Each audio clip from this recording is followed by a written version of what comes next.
Welcome back to the Faith Forward podcast. John Ackerman, Brian Bales, and we're halfway through this series on off-brand Jesus. So I just have a question real quick. Was your goal seriously in the first line to already try to make me sing a song by quoting 80s lyrics? Was that No, that was unintentional. That was all right. Well, I have 3 intentional earworms for him today. Bon Jovi for the win at the beginning. We're halfway there. We will live on a prayer. All right, moving on. Very much so. There's so many places I want to go right now. Yeah. None of them are helpful. And none of them have anything to do with Johnny working on the dock. No. You know, there are moments that a podcast You're trying starts. to do it back to me now. Yeah, there are moments that podcast starts, and I think to myself, maybe we should just start over and delete this. But we're gonna power through, not in our own power. Clearly, we'll talk about that. That's right. That's kind of the point today.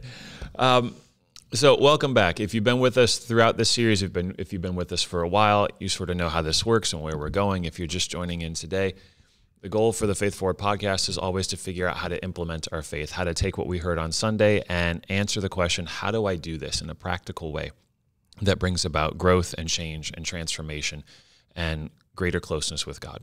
Mm-hmm. And so over the course of this series, we've been talking about that the fundamental issue with off-brand is just like in the grocery store, you buy a product off the shelf that looks similar to, but not quite like the original, but it's a fraction of the cost. And so that's wonderful. But that doesn't work in our life with Jesus. There is no off-brand that brings us what Jesus can bring us, which is life to the full, abundant life, union and closeness with Him, and the power that comes from union with Him. So, over the last few weeks, we've talked about the various and sundry generic off-brand versions of Jesus that we can try. Judgmentalism, selfishness, legalism. Today we're going to talk about self-sufficiency. So as we so often do, Brian, and again, we're back to recording before Sunday, give us a little preview of what you think you're going to say on Sunday about self-sufficiency. Yeah. Well, a couple weeks ago, both here in the podcast and then on Sunday morning when Pastor Lee was speaking, he asked this question. He said, is Jesus the center of your life, or is He merely a collaborator in your life? And I've been reflecting on that. I reflect on what we're going to teach. I reflect on what other people teach as well. And I recognize that too often in my life, I'm a person that tries to live from the power of myself. So that when I answer the question, is Jesus at the center of my life, it might be best to say that too often what happened is I bifurcate or I split my life to where Jesus gets to be the center of this part of my life, but this part of my life, I'll do it. And I talked a little bit about where the title of the talk came from on Sunday, My Do It, that when my daughter, who's now going to be 18 this month, was really young, instead of I, she would say my. So she would say, my love you. I thought it was the sweetest thing ever and had no desire ever to correct it. Yep. I figured we'll let the kindergartner teachers correct the English in that way. But the my, at some point, my love you, something she still said, moved to my do it. And there's something really, really good about age-appropriate responsibility. You want your kids to grow. You want that sort of stuff. But the challenge was that my do it was for everything, like my do it, and I will cut this with a knife. No, you won't. That's not for you.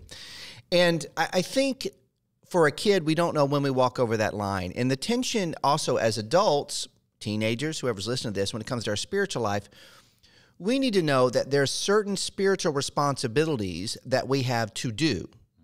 But it's never a my do it approach. By that I mean this. Jesus asks us to do things, His Spirit asks us to do things, but He's still supposed to be the power source from it. It's not like, all right, well, you have to be the center of the things I can't do, and my do it over here. And the result of that is that we look at our life, there's another ism called dualism, and dualism can be applied to lots of things. It's often a philosophical term, but it just means this, that when things are divided into two often very different or opposing parts, sometimes dualistic things are good, peanut butter and jelly. Sometimes they're not, peanut butter and pickle. Seriously, it is a trend on TikTok that someone told about. That's disgusting, right? Very different and opposing parts. But it's always bad when it comes to our spiritual life. And so what we did was work backwards a little bit. We looked at this text in 1 Peter chapter 5, verse 6 and 7, where it says, cast all our anxieties on him, on God, because he cares for you. I mean, give everything, let God be in the middle. And I think a lot of times we think about anxiety in a very specific way. So when we're talking about anxiety today, we're not talking about the clinical definition of anxiety. We are talking about if there is such a thing as garden variety, the day in and day out worries. And we actually work backwards. It was a bit of an inductive thing where we started with like, hey, if we've got anxiety and worry in our life, let's go backwards, because there's a high probability that we're dualistic at that point, that we've got Jesus at the center of over here, but he's not at the center of this issue. He's not at the center of this moment. So if you've ever had worry or anxiety, I would like to tell you that if it goes outside of the way it does, like, because again, worries are to tell us something's going on. But if we hold them and hug them, they're like they're our best friend, and we're not carrying, putting those burdens on God and casting them onto him, we're going to have problems. And so what we kind of talked about is why we do that. And then again, of course, we want to bring to bear some things that we're supposed to do in light of that. And in our time together, even more so, we're going to try to take it forward in some ways by digging a little bit deeper into some of these. So that's it. That's some of the things we talked about on Sunday. Yeah. And so let that just sit for a second. Where do you recognize that resonates with you? The my do it life, the pull towards, the draw towards self-sufficiency. Mm-hmm. And take a quick second to examine the motives behind that. Why is it that you like the self-sufficient life? Why is it that you prefer the my do it life? Or why is it you feel like you have to have a my do it life? And then notice notice that connection between the self-sufficiency and the anxiousness. Yep. The being pulled or drawn in different directions, the distraction. And notice if it's the feeling of being drawn in different directions that prompts self-sufficiency, right? There's so many things going on. I'm pulled in 1,000 directions. I have to solve all of this. Right. Or if it's the self-sufficiency that then prompts the anxiousness. All right, I've locked myself into, it's all up to me, my do it. Oh no. There's all these things for my to do. Take stock of that for a second before we dive into all this. And so maybe that just means hit pause on us for a second. We'll be here. We'll wait. But as you come back from that reflection, one of the things that we want to take a deeper dive into is, as is often the case, getting to the root of why we feel that way, why we are that way. It wasn't on accident, but we may not have been aware of how this was developed. And then, as is often the case, we'll talk about practically, so what do we do about it? Because understanding that there's a problem is a helpful first step, but that's not the same as change, growth, transformation, or freedom. So, self-sufficiency, we're divided. Mm-hmm. There's a way that we're meant to live, and there's a way that we now, if self-sufficiency is an issue for us, that we're choosing to live. And so what you said on Sunday is part of our life has God at the center, or at least desires to have God at the center. Yeah. But in other parts, God is either not invited or he's not expected.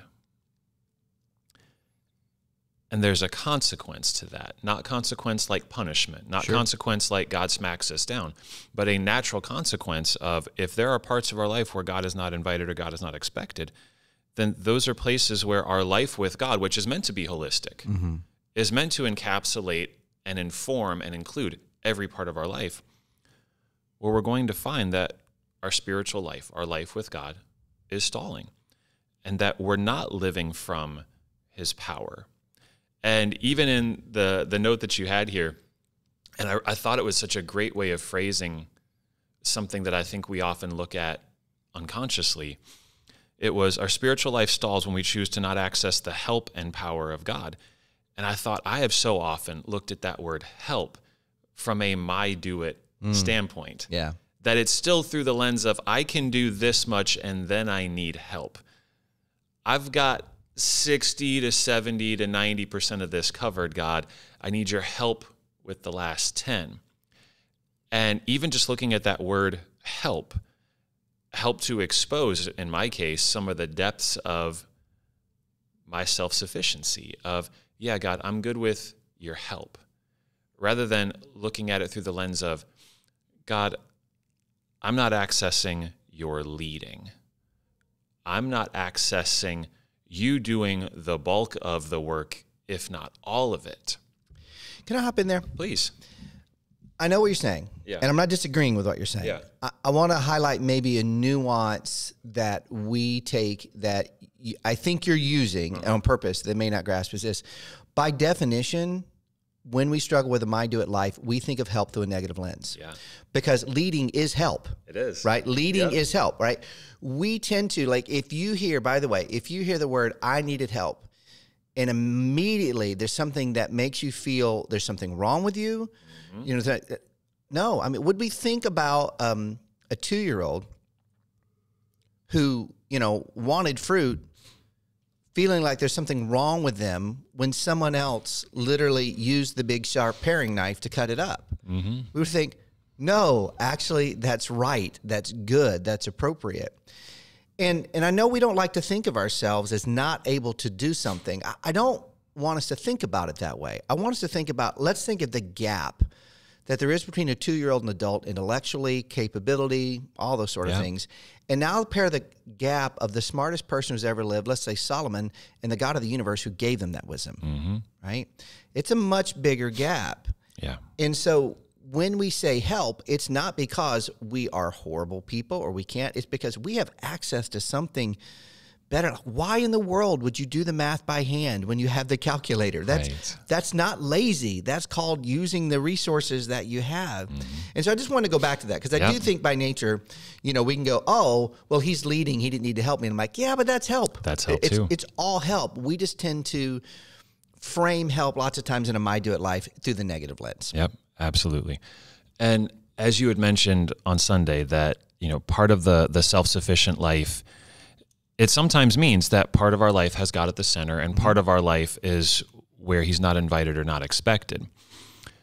One of the things we were talking about just before we hit record is that it would be easy to look at self-sufficiency, the "I do it" life, and say, well, there's the good part of my life where God's at the center and there's no self-sufficiency there. And then there's the part of my life where he's not invited or expected. And one of the things that we were discussing just before we hit record today was that even in, let me say it a different way, God's not always at the center of God-centered things in our life. God is not always in the center of trying to do godly things. Yeah. Right? And you reminded me of something of my past I've shared a couple times, maybe on podcast or some other where, because you knew the story. I just don't remember where I shared it from. So maybe it was here, maybe some other time we talked. But, you know, Scripture is clear. Go into all the world, share your faith, be discipling, that sort of thing. If you've listened to this podcast or heard me preach at Christian Fellowship Church any amount of time, there's a good chance that you've heard me refer to my very well-meaning, growing up Christian background that also had a ton of legalism and a ton of guilt. And so just about every Saturday, preteen and early teens, I would literally go knock on people's door because I love Jesus with a partner, and I would share my faith with them all the time. It's great. People still do that all the time. No problem with that at all. My challenge is, okay, I'm doing what God asked me to do, share my faith.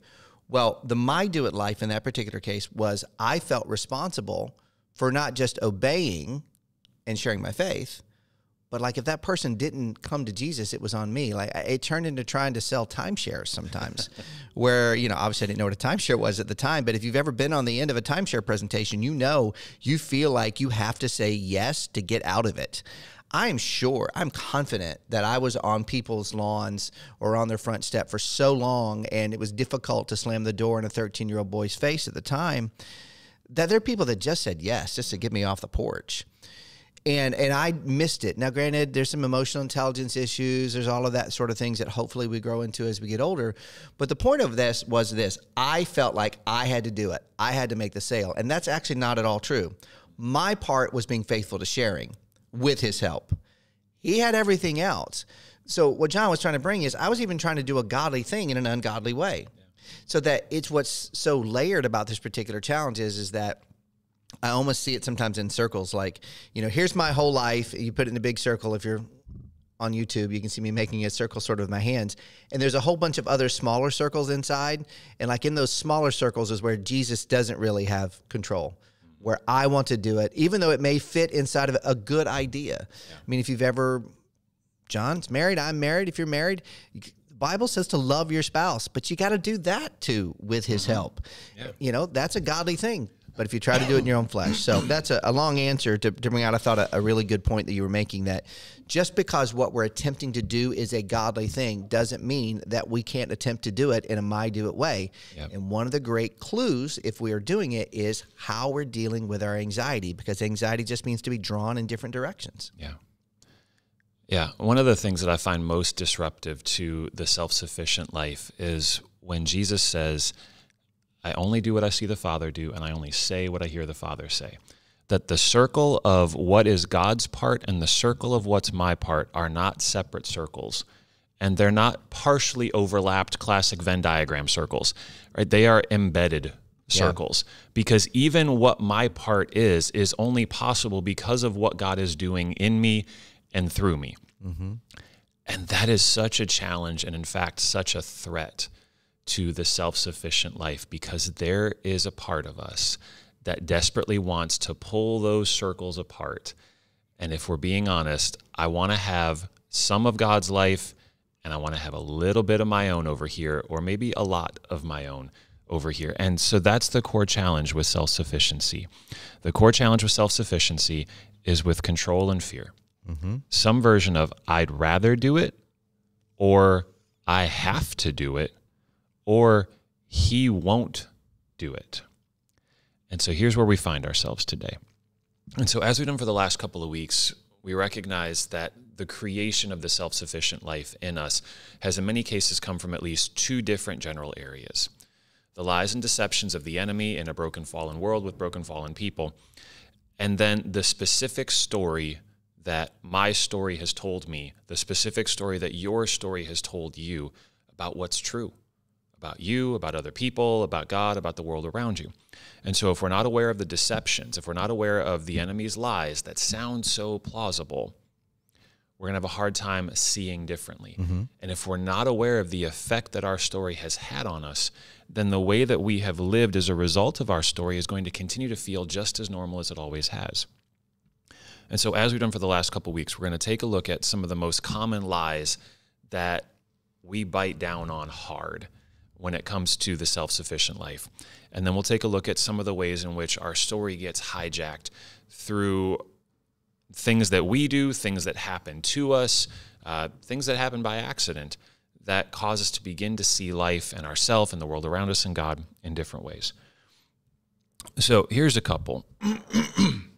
When we look at the deceptions of the enemy, right, and Jesus tells us that we have an enemy who comes to steal, kill, and destroy, and he tells us that this enemy has sworn eternal enmity, not only towards God, but towards God's children.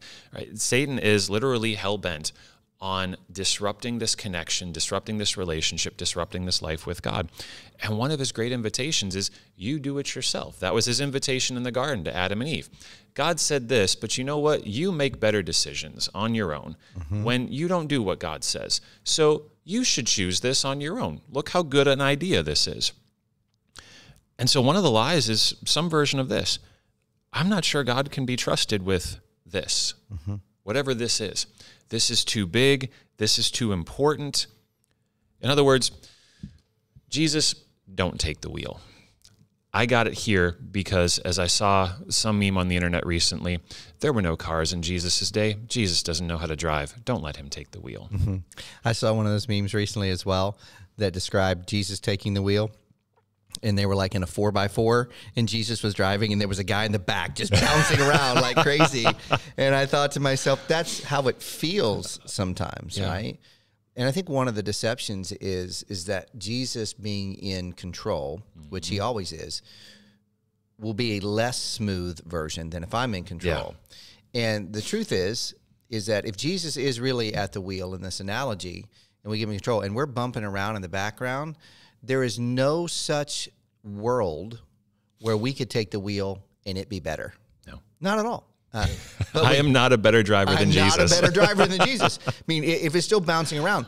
And so, but we tend to not think that way. Yeah. I know I don't. I think that, you know, I've never said to myself out loud that I'm aware of, like, this is too important to me to give Jesus it. But I mean, that's really what I'm doing when I don't. That's the examination of my heart. Like if you said, Brian, do you think it's too important to give Jesus? I'm like, no. And if you ask the question, well, why haven't you? Well, apparently I think it's too important to give Jesus, Right. right? I mean, it seems so simple, but at our heart level, our ability to self-deceive. Yeah. Because I think one of the other things is that like we can see things, and depending upon your gifting, some people I feel like are very gifted that in using the gifts God has given them to be more accurate than not, that blank is going to happen when you do blank. Yeah. There's no guarantee of that. Yeah. Right. But what we try to do is we think, oh, I'm going to do this so I can arrange the outcome. I can arrange the blessings going to happen. You know, I can avoid the pain. I won't be bouncing around in the back of this. I can avoid disapproval, whatever it might be. Also, a lie. Yeah.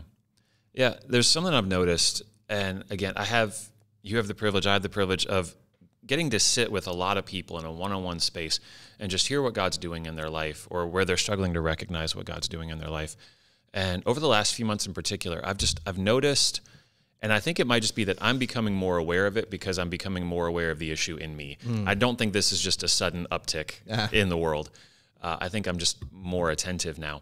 But the number of people who have either overtly said or have just, without realizing what they're saying, said that most of their prayer life with God in particular areas of their life is focused on, God, please make this happen. Please make this happen. Please make this happen. And the idea of, God, what do you want to do with this thing is absolutely terrifying. And so there's this sense of, if I hand it over to him, this thing's going to get wrecked. He's going to take it away. He's going to say no. He's going to make it smaller rather than bigger or bigger rather than smaller. Right. Whatever the thing is, he won't do what I want him to do with it. And so I'm going to go a self-sufficient route with God where I'm going to limit God's influence here as if that's possible. Yeah. But I'm only going to allow him in to bless. And God, if you don't bless this, then you're not involved. So either do what I want or my do it. Yeah. You also mentioned one of the lies here in the notes that I thought was really interesting that I feel like is a version of that as well. When we know it's not in Scripture anywhere, but we've heard this, it's a complete and total lie. God only helps those who helps themselves. Yeah. So in a version of that, I think what happens a lot of times is that if you've ever thought to yourself, okay, I'm only going to go to God to get him to help me, and I use that term in air quotes, obviously, after I've done everything myself, and it hasn't worked, so that when God looks at me and I go, hey, I need your help, he's like, well, I guess you did try everything, so I'll step in now. Right. And again, part of that from an earthly standpoint, we think and we look through it like, we do ask people who are younger, people we work with, all right, what have you done? That, in some cases, we've experienced from an earthly standpoint, that means they're not going to do anything to help you until you've done all those things. Yeah. But sometimes that's just an informational question because that person you're working with, that parent, that friend, whatever, they're not God. They don't know the answer to that question. It's informational, not implicational. Yeah. So we have this feeling and this thought that God's like, well, I'm not going to come around and help you, well, until you try everything yourself. Yeah, he's the ninth inning closer. Yeah, exactly. And by the way, if you're up 12-2, I just sit in the dugout and I don't do anything. Right. Like I only show up when like it's really, really needed. But the challenge of that idea of showing up when it's really, really needed is we define need through our lens and not God's. Yeah. And anytime we begin to take our earthly definitions on need and help and those sort of things and apply them on the God of the universe, there's a problem. We've talked about this before. We tend to think we need God for the big things. Big according to whose definition? Yep. There is not a singular thing that's ever happened on this planet, including a world war, hear me, that is big in comparison to speaking a universe into existence. Okay, it's not. I'm not diminishing the pain of that. Please hear me. History teacher, big history fan, married to a history teacher, right? Not saying it, but relatively. But we're the same way. And I think those lies, really, they go hand in hand. Yeah. And I felt in my own personal life that I've maybe even in the same small, short span of time, I went from this lie to the next lie, right? Like, oh, I didn't do this lie, but now I'll go to God because he'll help me because of that. And it's just because, self-sufficiency, lots of times, the other lie, it actually is preferable because we think of them as the small things, but there aren't any small things with God. I'm actually going to, you jumped ahead one of these verses. I'm actually going to talk about this a little bit in the next week, but in a different lens of what we're talking about. Okay. And so again, remember the idea that these are lies, these are deceptions. And so if you're hearing some of these and it just feels like it rings so true, right? If there's a party that wants to argue back through whatever listening device you're on at the moment with, no, that's real. That's the truth. That's reality. Great for you to say it's a lie. This is my life. That's the invitation to turn towards God in this moment. By the way, when you said this is my life, that sounded aggressive. Like you had viscerally known what that felt like at some point or another. Absolutely. Not trying to put you out on the front street, but you can feel it when someone's like, no, I'm talking about this from not, what's the words I'm looking for? Not from a theory, but from reality. Yeah. I mean, we don't have time for all of the deep lies that feel true in my life.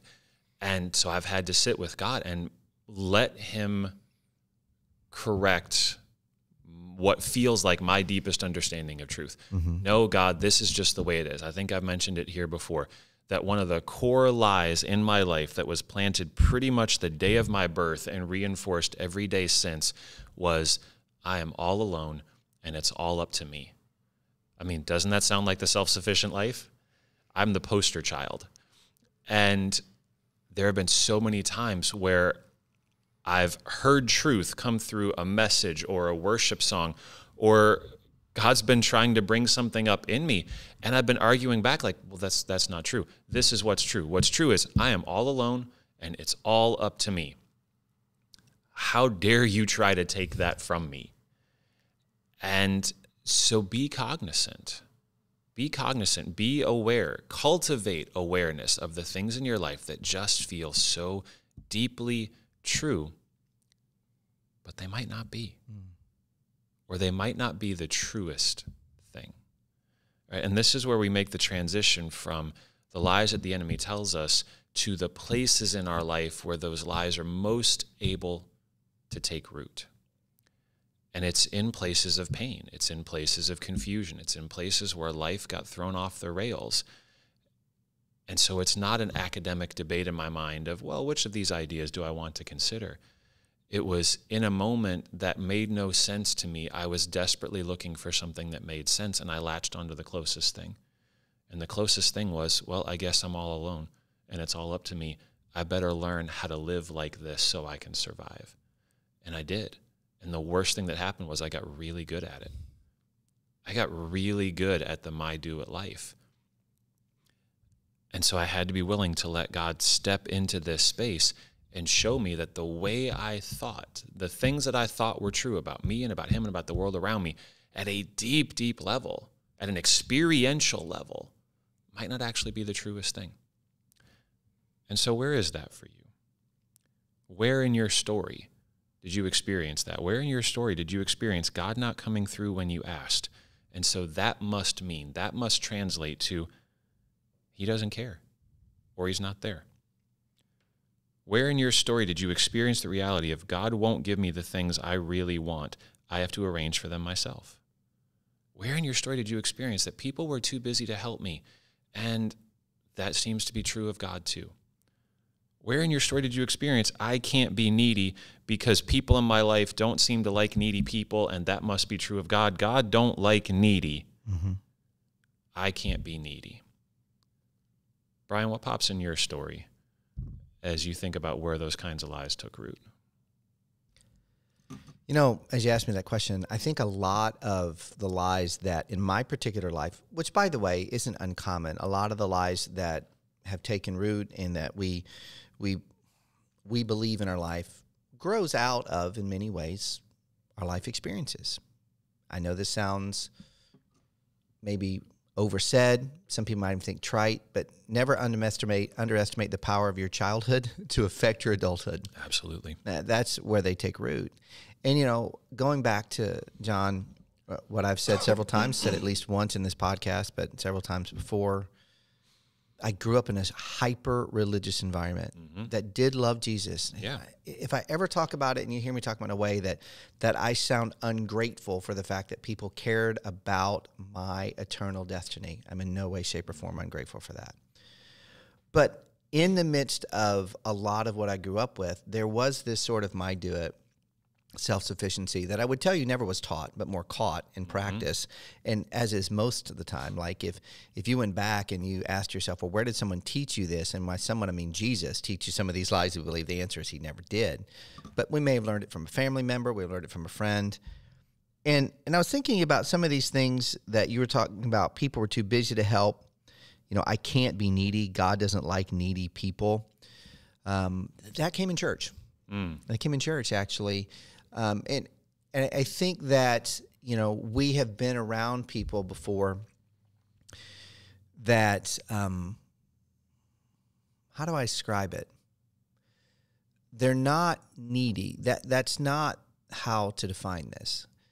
I mentioned there's this fine line, right, in our spiritual life where we get stalled, where there is appropriate spiritual development where we're supposed to do something with his power, from his power.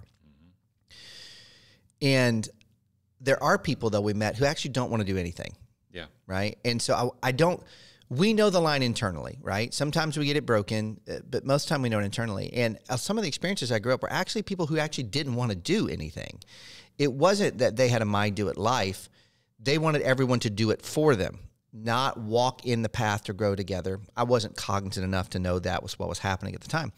But there's something about I saw it that wasn't attractive to me, right? And so what I began to do, and I think what oftentimes we do is we go, I don't want to be that way. And the solutions that we bring to bear, by the way, are the wrong solutions. We might recognize the problem, and so I brought the wrong solution. I swung the pendulum over to the far other side, which is a pretty common human experience when we don't invite God into it. We talked about it last week when we mentioned the Judaizers versus the antinomian Gnostics. The Judaizers in Galatians in AD 45 to 54, depending on who you ask, they were all on like you had to do everything on the outside to make the inside change. Well, the antinomian Gnostics, by the time we looked at 2 Timothy chapter 3, form of godliness but denying its power, they recognized, hey, that's wrong.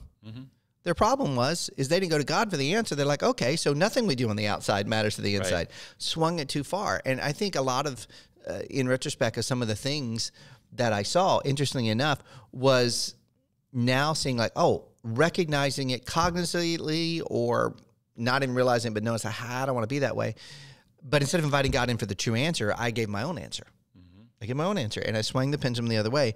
So I can't be needy because God doesn't like needy people. You know why? Because God doesn't like needy people? Because I don't like needy people. Well, that's a good place. I'm made in God's image, but he's not made in mine, right? I can't go to him all the time and talk about all my problems because God doesn't like whiny people because I don't like whiny people. Like if you ask in my family, like one of some of the things that are really hard for me is whining because I'm like, I will go, what did you do to solve it first, right? And again, that's this idea. In that case, it's not information. I'm probably implying, like, what have you done? Like, don't come and whine to me if you haven't done something. So you see how it sneaks in our lives. And in some ways it feels very spiritual, but it's not. It's a form of godliness, but denying its power. By the way, if you haven't gotten this a lot, the reason why we started with 2 Timothy chapter 3, verse 5 is that not almost, every single one of these things we're going to talk about can feel godly, but the problem is it denies the power of God in our life. So it's a form. I like it actually better. Some versions say form, and there's some implications of form, or like it's a version of godliness. Actually, another version says it has the appearance. That's better. You know, because off-brand is a form, right? It's where it breaks down a little bit, but it's really more appearance. It's a costume. It's not, you're trying to throw a label on peanut butter and call it peanut butter. It's pickles, right? It's not it. And so it's not even really like a form of godliness as a lot of us would translate that word. That's not what the text meant. The text meant appearance, but form was also a good word to use. So I'm in the geek world. Sorry about that. No, all good. That's what we get to do here. It's fun. So as we come in for a landing, how do we begin to take this forward? One of the things that we have to come to terms with is really taking a critical look at our self-sufficiency and what we're asking it to do for us. And what we're asking self-sufficiency to do for us is to create comfort, either because we think God won't or because we think he says we're supposed to do it on our own, or some version there like we've already talked about. Our self-sufficiency is focused on creating our comfort or preserving our comfort, creating control or preserving our control, allowing us to maintain a handle on ourselves and the world and the people around us with minimal disruption. And that is actually not the life that God invites us into. Our self-sufficiency is trying to not only protect us from discomfort, but it, in many cases, is trying to protect us from the unknown. I'm not sure I'm capable of this. I'm not sure God would do this. I'm not sure where this would go. So let's just keep everything nice and safe and secure here, and I'll take care of it. And God, you just bless it, and then don't touch it. But that's not God's focus. God's focus is on nurturing us, growing us, being present with us. And in many cases, frankly, his focus is on leading us into the unknown. Because it's in the unknown that we learn to stop relying on ourselves and recognize the necessity of relying on him. Again, for many of us, that's terrifying. Yeah. But there is a reality to the life that we are meant to live. Brian, on Sunday, you were talking about dualism. And in many cases, when we think about dualism, it's a separation. But there's a way where we could look at dualism as maybe one of the most correct ways of viewing our life, but it's an integrated dualism. So think of a frog. You're like, man, that took a hard left. Yes, it did, but we're going to bring it full circle. All right. Frogs, amphibians, are dualistic in the sense that they are designed for two habitats. They're designed for the water and they're designed for the land. But here's the really interesting thing about amphibians. They must have both. They cannot exist solely on land and never return to water, or they'll dry up and die. And they actually cannot exist solely in water without getting out periodically onto land, or they'll die. We are amphibians. And I'm pulling this shamelessly from somebody else that I heard it from. We are amphibians. We are spiritual beings living in a material world. And we are material beings inhabiting a spiritual reality. Right? That was the gospel that Jesus started preaching coming out of the wilderness. The kingdom of heaven is all around you. That is the reality of our life. You can't actually separate them into equal but opposite categories. Yeah. You are an integrated material and spiritual being living in an integrated material and spiritual world. And you cannot live in either of them on your own, let alone both of them. And so what's the invitation? Well, Jesus said it. The way to access the kingdom of heaven that is all around you is repent. And that's not, as we've so often said here, I need like an easy button that just says it for me. But repent is not throw yourself on the ground and say how sorry you are. Repent is invite God to show you how to think differently. Repent is invite God to show you the truth in a place where you've believed something else that seemed true. And the more that God shows us what is actually true, the more that we are experiencing the spiritual reality in our material bodies and enlivening, empowering ourselves as spiritual beings inhabiting a material world. That's the life we're meant to live. And so it starts with repentance. It starts with humbling ourselves. And as part of humbling ourselves, that means we begin to give back to God the things that are actually God's and disentangle ourselves from the self-sufficient life. And you talked about that on Sunday with essentially what we can make into a prayer from 1 Peter of give all your worries and cares to God. Right? That is the antidote to the self-sufficient life. Give all your worries and cares to God. That one, by the way, cannot be an easy button where you just say, God, I give all my worries and cares to you. We have to begin to recognize the worries and cares that we're carrying and trying to maintain ourselves. Yeah, I didn't get super into this on Sunday, but it just reminds me now, the two things about this when it comes to like casting. That idea of casting is not a one and done in regard to at one point in your life you can say, whew, here are all my cares and it's done. But it's a continual process. The new cares, all of that onto Jesus, onto him. And it also talks about this progressive thing. I don't quite know if the text is saying, that doing it might be something that it's decided to be a decisive act, right? It's never designed to here it is, Jesus, and I'm taking it back. Here it is, Jesus.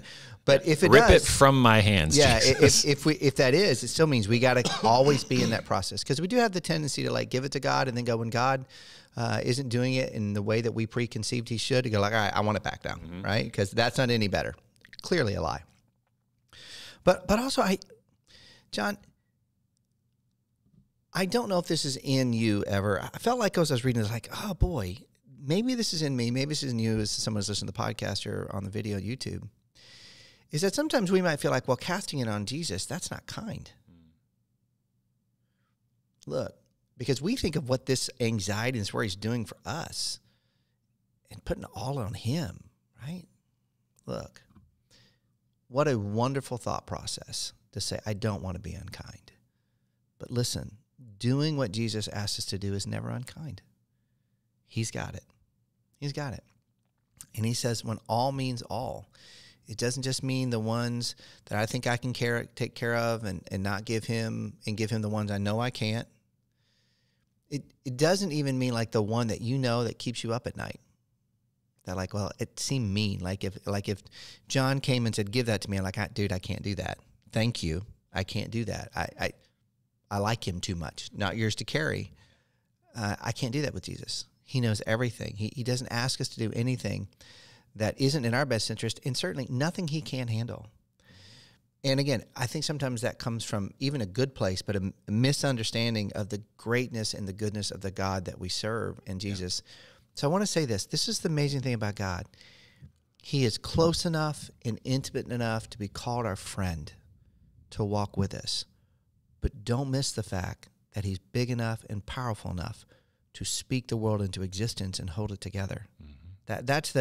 And I do think in general we tend to be people who fall on one side or the other in that idea, that another dualistic way. Yeah. I think of kind of as my friend and that's it, but not the big and powerful part. And so we limit certain things, or we think Him in this big and powerful part, and why would He want to be in my life? Yeah, and I love that idea of we're trying to spare Jesus extra pain and suffering, but the reality is He's already carrying it. Yeah. And He already carried it. When we think about Him carrying the weight of our sin, again, that's not just our bad behavior, that's the weight of our separation from God. Mm-hmm. Our self-sufficiency is an intentional or accidental or unknowing separation of parts of our life from God. He's carrying the weight of that. And so it's when I was a kid and my dad was carrying, something really heavy, 8 foot lengths of lumber or something like that, and I'm on the back end holding up a little piece because I like helping my dad. That's great and cute and wonderful. But if He tells me, you don't have to carry that because I am, and I go, no, Dad, I help. Me do it. Yeah, me do it. Right? I'm sparing you from the weight. I'm actually missing out on His invitation to go experience the thing He's inviting me to go experience. Right.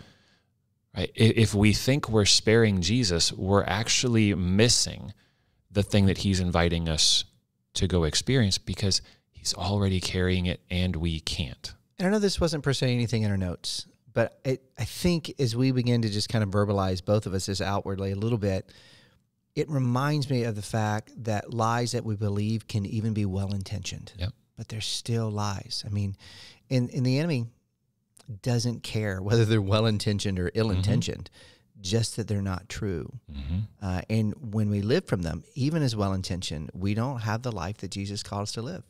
We're denying the power. We have an appearance of godliness, but not the life into the life of the full of John 10. Yeah, yeah. And so one of the things that's maybe helpful, and I put this list together mostly for myself a couple years ago, and I bring it out in one of the classes that we teach here called Following God's Voice. And it's what's God's part and what's our part. Mm-hmm. This is not an exhaustive list, but there's more on it than I would like, because I really want some of this stuff to be on my list. But here's God's part. God's part is to create. God's part is to initiate. God's part is to fulfill, to maintain, to redeem and rescue and heal and save. God's part is to inform and provide and interpret and convict and discipline and judge. That doesn't leave a whole lot. But there's enough left to make a significant difference. And here it is. Here's my part. My part is to choose to surrender. My part is to choose to connect. My part is to choose to trust. My part is to choose to forgive. My part is to choose to ask and choose to listen and choose to obey. My part is to choose to worship. My part is to choose to love. My part is to choose to steward. That's my part. And so it's sometimes a helpful question to ask God, where am I trying to do your part? And where am I asking you to do my part? Where have I gotten this backwards? Could you right this ship for me? And see what he says. And again, be specific. Give all your worries and cares to him means all, but it means be specific. And so if there's a particular place where you feel like you're struggling with, God, what's my part and what's your part? Ask him there. Ask him about that one, and then allow that one to inform the next one. But don't just go run off and get AI like we talked about before. Well, I asked him about it before. I don't need to ask him now. Mm-hmm. Let that train you in the habit of asking again, because that's my part. The willingness to choose to ask. Yeah. And for the record, if you've not been around before on this podcast, when Jon says get AI'd, he's not talking about artificial intelligence. Good clarification. He's talking about the book of Joshua, when in fact God gave very strict and direct instructions to the people of God about how to conquer Jericho, because they knew they needed him for Jericho. Mm-hmm. And they never bothered to consult God at all about the next city was Ai, because they thought, might do it. Mm-hmm. And the end result was they could not. Nope. So here's a few more questions to sit with. And again, listen to them, hit pause. Jesus, where am I trying to be self-sufficient? Jesus, what did my story teach me about needing to be self-sufficient? Lord, what do I believe will happen if I give all my worries and cares to you? And then finally, Jesus, is there a particular worry or care that you want to talk about right now? And would you help me see what's your part and what's mine? And then choose to listen. And then choose to obey. Mm-hmm. That is the life with God that we're meant to live. That's not us sitting on a raft in the middle of the ocean going, I hope I get to land someday. Nor is that us jumping into a rowboat and paddling for everything we're worth in the hopes of arriving under our own power. But it's living life on a sailboat. My part is to raise the sail. God's part is to bring the wind and the current. Yep. And even for some of us, we hear at the end, before we close, choose to obey. Well, I've got to do that in my own power. No, you don't. No, we don't. That's the great thing about Jesus. Not only does he offer us an opportunity to obey, he gives us the power to obey. Mm-hmm. Because that, again, is one of those unintentional moments like, all right, your part, my part. It's what you said. Now I got to go obey in my own power. It's not how it works. Yep. He's there to help, and the help is a good thing, not a bad thing. The My Do It life is never designed at all. And so, if there's something you've heard today you would like to talk to us more about, as always, you can send us an email, faithforward@cfcwire.org. I particularly didn't know that Jon was going to read that list. That's a great list. If you want that list, Jon can make it available for you at that faithforward@cfcwire.org. It'll be a good reminder. Yep. So as always, thanks for letting us be on our journey. Thanks for letting us be a part of yours. We'll see you next week.